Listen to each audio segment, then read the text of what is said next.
game of this week. Up here in the top left, in the red, the Terran player he is.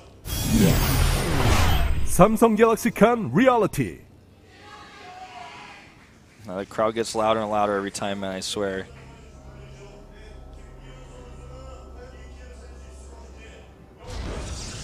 And he's up against a player who's currently teamless. Down here, cross spawns on Nimbus in the blue. Trap. What are you thinking, Brendan? CC first or aggressive drop? Well, we do have cross spawns, and given that fact, it would be nice if he went CC first, if that's what he's thinking. I think he is, I think he's going to CC first. I don't think he's going to go for the drops. Last time he used drops, he won the game in the end, but the drop was not what got him there. Like, his drop actually barely did anything. So he's like, are 2 Terrans going to get up today? Yeah, again. And look at this, no barracks. He's going CC first. This music, by the way, is like the best music for StarCraft. Like, this specific song and the soundtrack is like the best one for like this situation. Game 3, so down tense. to the wire, final match. Just listen to that. It's like a heartbeat, man. Yeah. All right, Scout's wrong here with his probe. And Reality's coming down with his scout from the main. He needs to get an early scout off. I think he'll go 2 barracks from here. Although I guess he doesn't necessarily have to on this map. It's safer to do so. Sees the probe. And let's see. Comes in here, is going to see this is not the right starting location. And so far he's actually not that barracks. Okay, this sends the SCV down now. He's just got the money for it. Second barracks is started. Yeah, so just standard. Only thing different here is that it's in the back door, that one expansion, so pretty safe. If only enough, you know, Reality wants to take it pretty late here, at least into mid-game. No super early aggression, no two-player map. Nothing like this. Wants to go for Nimbus. Probe doesn't even have to go to the back to see the CC to know. 2 hits away from killing that SCV, in fact. He's going to actually pay for it with his life. Wow. So that's a nice little pickup there. Not the end of the world for Trap, but it means he can't use his probe for any additional scouting. Could tilt him. You know, that kind of thing is so annoying. Yeah, it definitely does tilt you. We have a variation on Trap's build here. Goes for quicker Nexus, cutting down that Stalker production for just a minute because he saw this. And I think he may poke a little bit with his first Stalker and his Mothership Core, but after that he's just going to go into Robotics. This is not a really good map for Blink. Like an okay map for like a DT drop or something, but I don't expect that. I don't know. Game 3 here, it's your Codex life on the line. I think he's just going to play as standard as could be. See a Robo here. Yep, there it is. See on the production tab, it's right behind his main Nexus. So, get intense.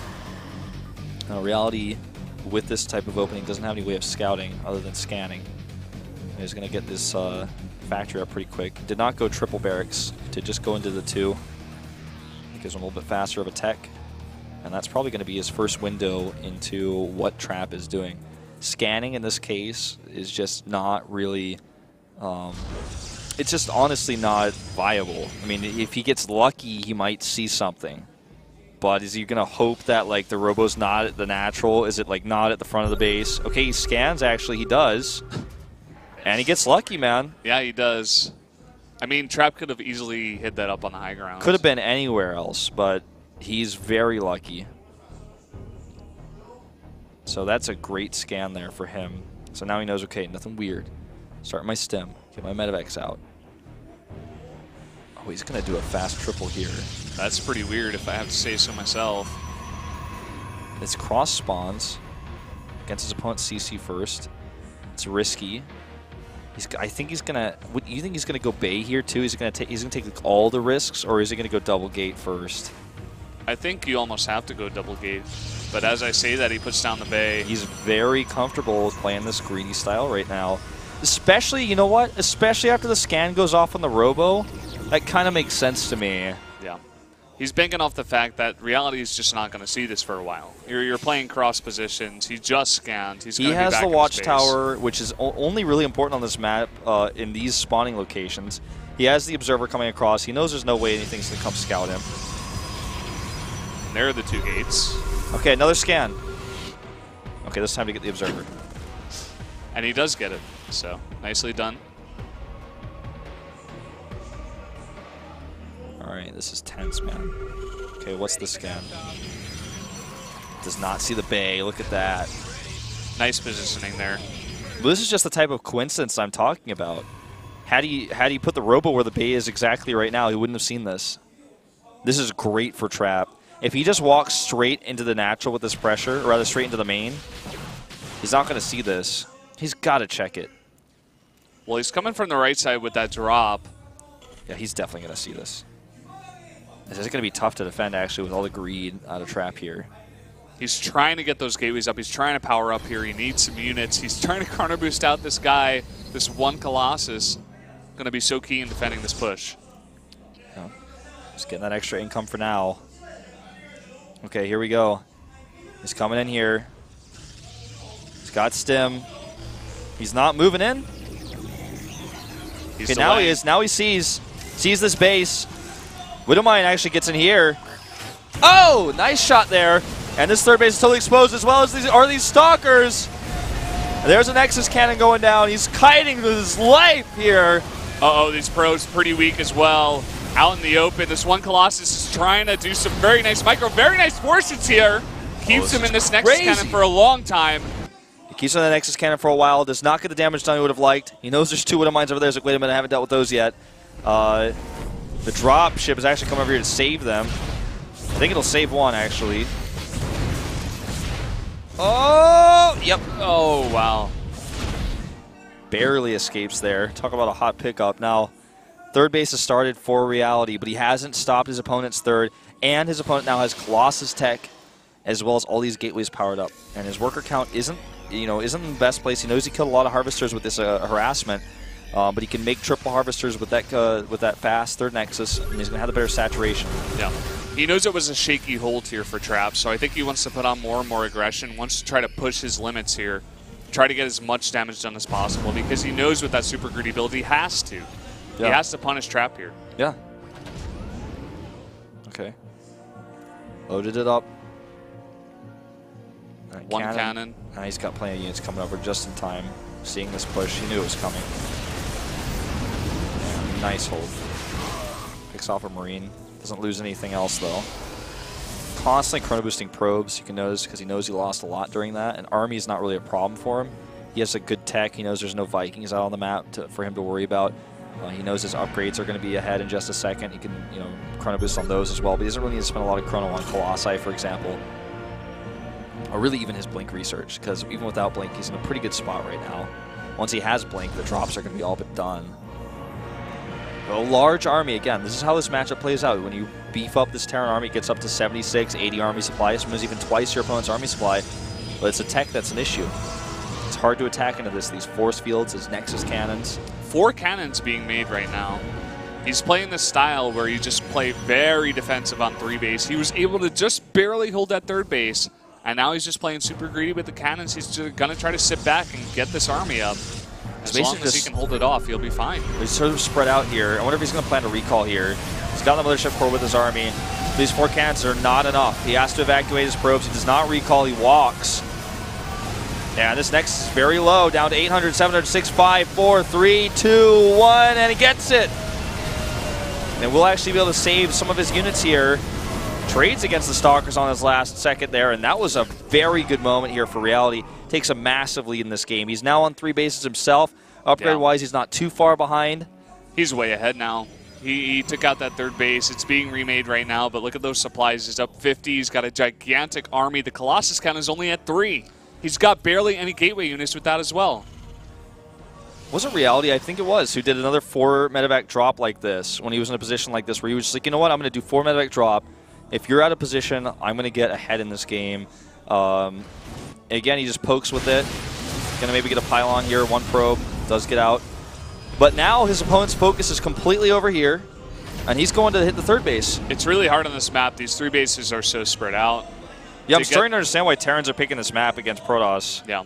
It's hard to get those clunky Colossi from all the way to the third base. Oh my god, the Doom Drop is here! And I think this may just end the game. There's not enough Protoss in this location. That Colossus microing his heart out. Widowmine shots here are pretty good. He comes back with some Colossi from the rear. And he will actually clean this up. Somehow, some way, he was able to clean it up. How did he do that? But still, if you look at the front of Reality's base, he's got a huge amount of units at there. War Prism gets taken out as well. This drop isn't over yet. Got a few more probes down. He's got a gigantic army right now. He killed so many workers with that too. He traded against that Protoss army. Ooh, okay, uh-oh. Uh-oh, DTs. DTs can always change a game. They can bring back Protoss if it does a lot of damage. Win behind Dark Shrine, it became a famous quote for a reason. No turrets here. He's got a few scans. All right, where's he scanning? He's not scanning the right place. He doesn't know yet. He has no idea. Okay, now turrets are started. These DTs are going to do a lot of damage. Reality needs to make something happen right now, and I think he's going to. Targeting down those Colossi with his Vikings. Zealots at the front here do get wiped. A few DTs being warped in, though. He's going to have to use some scans wisely right now. Okay, finishes that DT off. So his third base is pretty much going down, but that's fine because Trap doesn't have his, and Trap has no army besides DTs right now. He has more scans. He scans it, and I think he should be just fine. It looks like Reality has done it. Looks like he has, man. A very hard-fought series. Good map picks. These drops, you know, Trap moved his entire army to his third base because he expected an attack by ground. GG. Moved his entire army to his third base, expects attack by ground, makes 4 cannons. He's like, 4 cannons should be enough, right? I mean, I'm really far away over here at my third base. 4 cannons should be enough. No, not against 4 medevacs full of Marauders and Widowmines. It's not enough. Reality knew exactly how to respond to that kind of play. He played it so well. I really have to hand it to him. It was his map. He knew what he was going against. Trap tried to be a little bit greedy with those extra bases, but Reality just said no. Laid down the hammer. One thing I want to note about both of these Terrans who play today, and both of them get out, by the way. Again 4 Terrans getting through. The one thing I really noticed about Reality in particular, but Mario did this as well, is they always had a Marine just sack it every time. There's always a Marine. Is your army here? Okay, your army's here. Now I'm going for the drop. Because they can't just constantly scan. Always a Marine. Marine walks in the Colossi, kill it. He's like, okay, there it is. Yeah. That's where your army is. That's where your Colossi is. I'm going to do a 4 medevac drop. Because I don't care how many cannons you have. You have 6 cannons. I'm just going to break through. Because I've got medevacs, I got healing power, I got Marauders. He did that in both games that he won there, but he was in like a shaky mid-game. Yeah, so cool. I'm so happy that these Terrans are playing well, man. And that all 4 of them get out, this is changing. It's this Codex changing, is man. Totally new.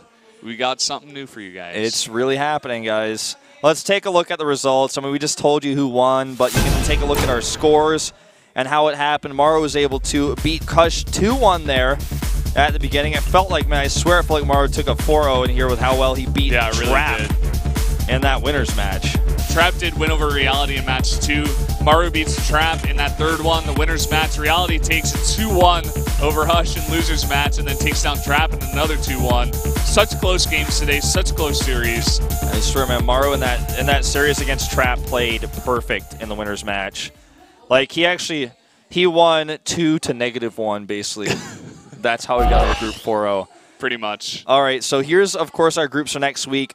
We're just going to look down at them on the screen, and I'm going to tell you my favorite group is definitely Group E.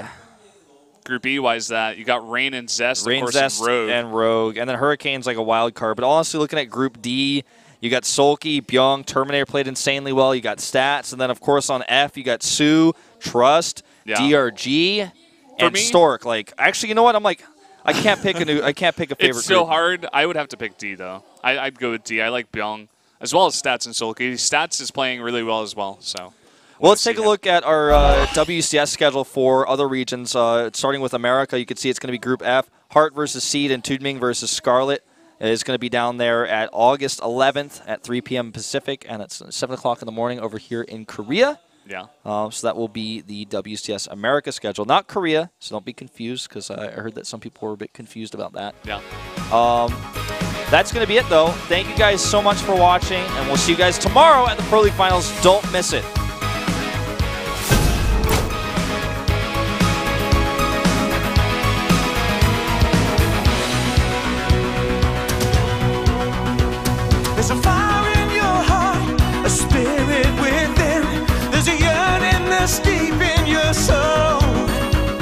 finish strong.